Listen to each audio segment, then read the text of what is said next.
Good morning students. आज हम लोग आचार्य रामचंद्र शुक्ल जी की रचना मित्रता निबंध का आगे अध्ययन करेंगे। कुसंग का ज्वर सबसे भयानक होता है। यहाँ रामचंद्र शुक्ल जी कुसंग यानी कुसंगति को भयंकर ज्वर बता रहे हैं कि कुसंग का जो ज्वर होता है वो कैसा होता है, भयानक होता है। ज्वर यानी बुखार, जो कि क्या करता है, हमारे शरीर में विकार उत्पन्न कर देता है, जिसके कारण हम किसी भी कार्य को करने में अपने आप को असमर्थ पाते हैं और विभिन्न प्रकार की परेशानियों में हम फिर पड़ जाते हैं। यह केवल नीति और सद्वृत्ति का ही नाश नहीं करता, यह आगे कह रहे हैं, यह हमारे अच्छे आचरण का ही नाश नहीं करता है, बल्कि बुद्धि का भी क्षय करता है। वो बुद्धि को भी क्या कर देता है, नष्ट कर देता है। किसी युवा पुरुष की संगति यदि बुरी होगी तो वह उसके पैरों में बंधी चक्की के समान होगी। यहाँ क्या बता रहे हैं कि यदि कोई युवा पुरुष है और वो बुरी संगति में है, बुरे लोगों का साथ उसने किया है, तो वो ऐसा उसे लगेगा जैसे उसके पैरों में चक्की को बांध दिया गया। चक्की आप सब जानते हैं, जिसपे क्या है, आटे को पीसा जाता है या कोई भी चीज जो है पीसी जाती है, वो भारी पत्थर का होता है, जो कि क्या है, और जब पैर में बढ़ जाएगा तो उसके कारण आप आगे की ओर नहीं बढ़ पाएंगे। यह कहने का तात्पर्य यह है कि बुरी संगति में व्यक्ति जो है तरक्की नहीं कर पाता, उन्नति के मार्ग पर आगे वो बढ़ नहीं पाता, बल्कि वो क्या होता है, पीछे की ओर जो है वो चलता चला जाता है, जो उसे दिन दिन अवनति के गड्ढे में गिराती जाती है। वो क्या करती है, उसको अवनति यानी कि वो उसको गिरावट की ओर, वो उसको और पीछे की ओर ले जाती है। वो उसके जीवन में वो कुछ भी हासिल करने के लिए वो क्या होता है, अपने आप को असमर्थ पाता है। और यदि अच्छी होगी संगति, यदि अच्छी होगी तो क्या होगी, तो सहारा देने वाली बाहु यानी भुजा के समान होगी, जो उसे निरंतर उन्नति की ओर उठाती जाएगी। यहाँ ये बताने का प्रयास कर रहे हैं कि हमें सत्संगति के मार्ग पर क्या है, अग्रसर होना चाहिए और ऐसे ही व्यक्ति का साथ करना चाहिए जो आपके साथ जो है अच्छी संगति में हो, ना कि ऐसे व्यक्ति का साथ करें जो बुरी संगत वाला हो। इंग्लैंड के एक विद्वान को युवावस्था में राज दरबार में जगह नहीं मिली। इस पर जिंदगी भर वह अपने भाग्य को सराहता रहा। बहुत से लोग इसे अपना बड़ा दुर्भाग्य समझते, पर वह अच्छी तरह जानता था कि वहां वह बुरे लोगों की संगति में पड़ता। उसे पता था कि इंग्लैंड में जो है राज दरबार में क्या है, वो लोगों के, बड़े बड़े लोगों के अंडर में रहता, उनके अधीन रहता, जिसके कारण वो क्या होता है, उसको उनकी बातों को मानना पड़ता है, जिसके कारण वो बुरी संगति में पड़ जाता है। इसलिए वो क्या समझता है, अपने आप को भाग्यशाली मानता है कि उसकी वहां पे उसे वहां पे जगह नहीं मिली, जो उसकी आध्यात्मिक उन्नति में बाधक होते। यानी स्पिरिचुअल जो है लाइफ में वो क्या करता, वहां पे यदि चला जाता तो उसकी आध्यात्मिक उन्नति नहीं हो पाती। वो अपने आप को ईश्वर भक्ति में लीन नहीं कर पाता।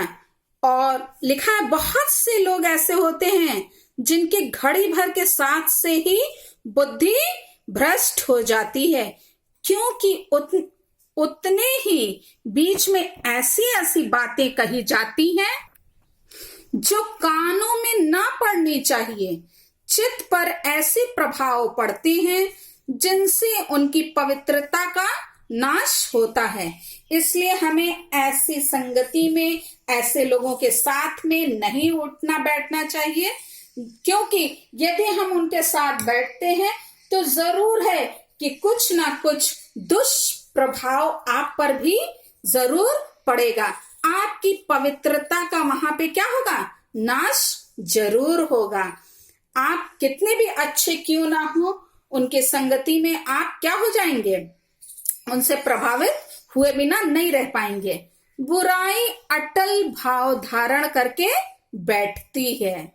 कभी न टलने वाला भाव लेकर के जो क्या होती, बुराई बैठती है। बुरी बातें हमारी धारणा में बहुत दिनों तक टिकती है। आप सब जानते हैं, आपका एक्सपीरियंस होगा।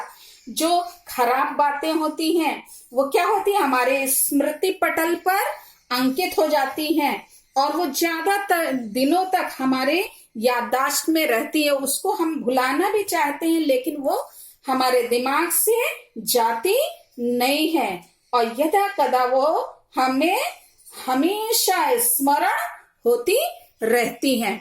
यहाँ पे देखिए लिखा है, इस बात को प्रायः सभी लोग जानते हैं कि भद्दे व फूहड़ गीत जितनी जल्दी ध्यान पर चढ़ते हैं उतनी जल्दी कोई गंभीर या अच्छी बात नहीं। ये बता रहे हैं कि हम सब जानते हैं कि जो गाने जो अश्लील होते हैं, जो मतलब कि जिन्हें हमें गुनगुनाना नहीं चाहिए, जिन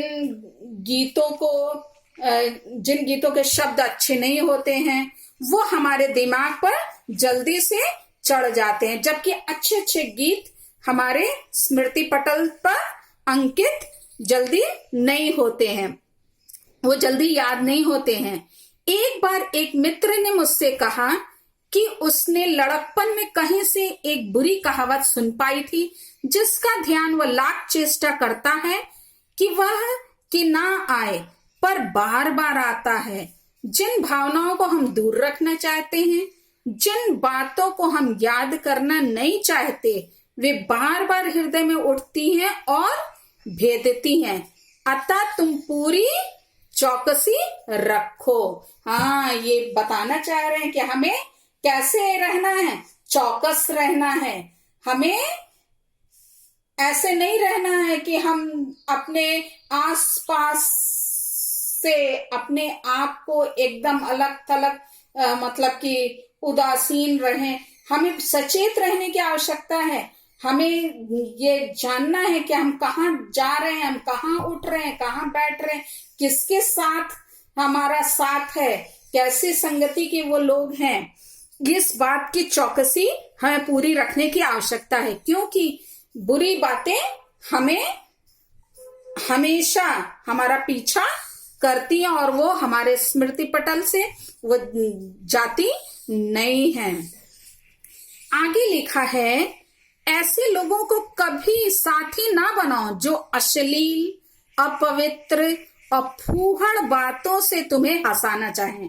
बहुत से ऐसे मित्र होते हैं जिनको ऐसी ही बातें करने में आनंद का अनुभव होता है और वो उन्हीं बातों को बार बार बोलते हैं और उसको एक दूसरे से शेयर करते हैं, एक दूसरे तक पहुंचाते हैं और वो सोचते हैं ये बहुत अच्छा कार्य कर रहे हैं, किंतु हमें इनसे सावधान रहने की आवश्यकता है। लिखा है, सावधान रहो, ऐसा ना हो कि पहले पहल तुम इसे एक सामान्य बात समझो और सोचो कि एक बार ऐसा हुआ, फिर ऐसा ना होगा, अथवा तुम्हारे चरित्र बल पर ऐसा प्रभाव पड़ेगा कि ऐसी बातें बकने वाले आगे चलकर आप सुधर जाएंगे। हमें पहली बार में ही उससे सचेत होने की आवश्यकता है। ये नहीं कि चलो कोई बात नहीं, एक बार हमने सुन लिया है और अब हम इसकी ओर ध्यान नहीं देंगे। लेकिन ये जान जाइए बच्चों, ये बातें दिमाग हमेशा उसी ओर बार बार जाता है और व्यक्ति उस बात को भूलने नहीं पाता है।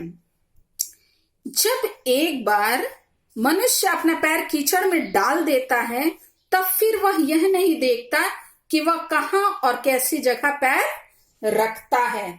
मतलब कि वो सोचता है कि अरे एक बार तो गए ही हैं, एक बार और चले जाएंगे तो क्या फर्क पड़ता है। लेकिन बच्चों, ये धीमे धीमे करके आपको गिरावट की ओर ले जाएगा, आपको उस मलिनता की ओर ले जाएगा, उस गंदगी की ओर ले जाएगा, जिससे आप बाहर निकलना भी चाहेंगे तो आप निकल नहीं पाएंगे। इसलिए हमें पहले ही सचेत होने की आवश्यकता है। धीरे धीरे उन बुरी बातों में अभ्यस्त होते होते तुम्हारी घृणा कम हो जाएगी। ये क्या कह रहे हैं, बताने का प्रयास कर रहे हैं कि धीमे धीमे जब एक दो बार तुम ऐसी जगहों पे जाओगे, ऐसे लोगों का साथ तुम करोगे, तो क्या हो जाएगा, तुम धीमे धीमे उसके आदी हो जाओगे, अभ्यस्त हो जाओगे, और फिर वो तुम्हें बुरा नहीं लगेगा, तुम्हें उनसे घृणा नहीं आएगी। पीछे तुम्हें उनसे चिढ़ ना मालूम होगी। हाँ, तुम उससे चिढ़ोगे भी नहीं, क्योंकि तुम यह सोचने लगोगे कि चिढ़ने की क्या बात ही क्या है। तुम्हारा विवेक कुंठित हो जाएगा। हाँ, तुम्हारी सोचने समझने की जो क्षमता है वो क्या हो जाएगी, समाप्त हो जाएगी। तुम कुंठित अपने आप को महसूस करोगे और तुम्हें भली बुरे की पहचान न रह जाएगी। अंत में होते होते तुम भी बुराई के भक्त बन जाओगे। अतः हृदय को उज्जवल और निष्कलंक रखने का सबसे अच्छा उपाय यही है कि बुरी संगत की छूत से बचो। छूत क्या है, लगने वाली बीमारी होती है।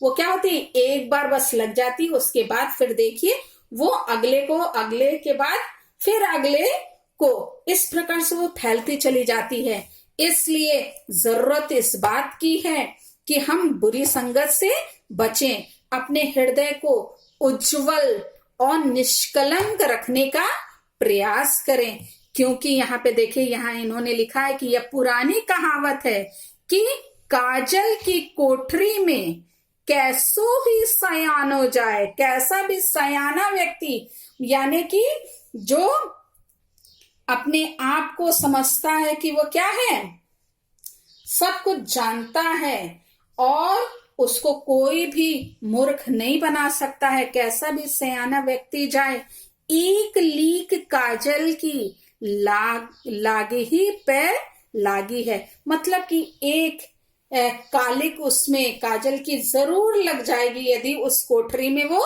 जाएगा। कितना भी अपने आप को बचाने की कोशिश करेगा, लेकिन वो उससे बच नहीं पाएगा।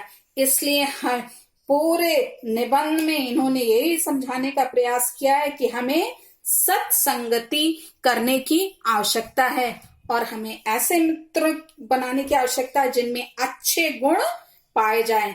विश्वास पात्र मित्र होना चाहिए। और इन्होंने बताने का प्रयास किया है कि हमारे मित्र इस प्रकार के हों जो हमारे भावी जीवन के लिए हमारे लाभदायक हो। ऐसा ना हो कि वो ना हानि पहुंचाए और ना ही लाभ। ऐसे व्यक्ति का साथ हमारे लिए क्या है, व्यर्थ है, बेकार है।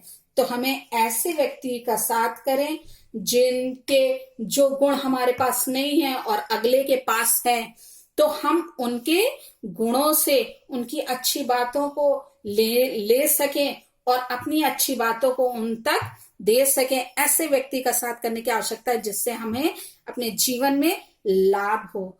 तो बच्चों, ये रहा मित्रता निबंध इनका। अब इससे संबंधित ढेर सारे प्रश्न है बच्चों। पैराग्राफ जो है आपके एग्जाम में दिया रहेगा और फिर उससे संबंधित क्वेश्चन रहते हैं, जैसे कि पाठ का नाम और लेखक कौन है ये बताना। फिर कुछ अंश रेखांकित रहते हैं, रेखांकित अंश की व्याख्या करने के लिए आएगा। तो बच्चों, हमने आपको पूरा चैप्टर पढ़ा दिया है। कहीं से भी पूछेगा तो आप इसको आप लिख सकते हैं।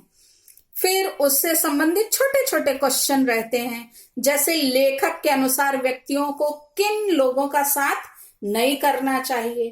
तो आप पूरे चैप्टर को 1-2 बार पढ़िएगा, उससे आपको पता चल जाएगा कि किन व्यक्तियों का हमें साथ नहीं करना चाहिए, किन का साथ करना चाहिए।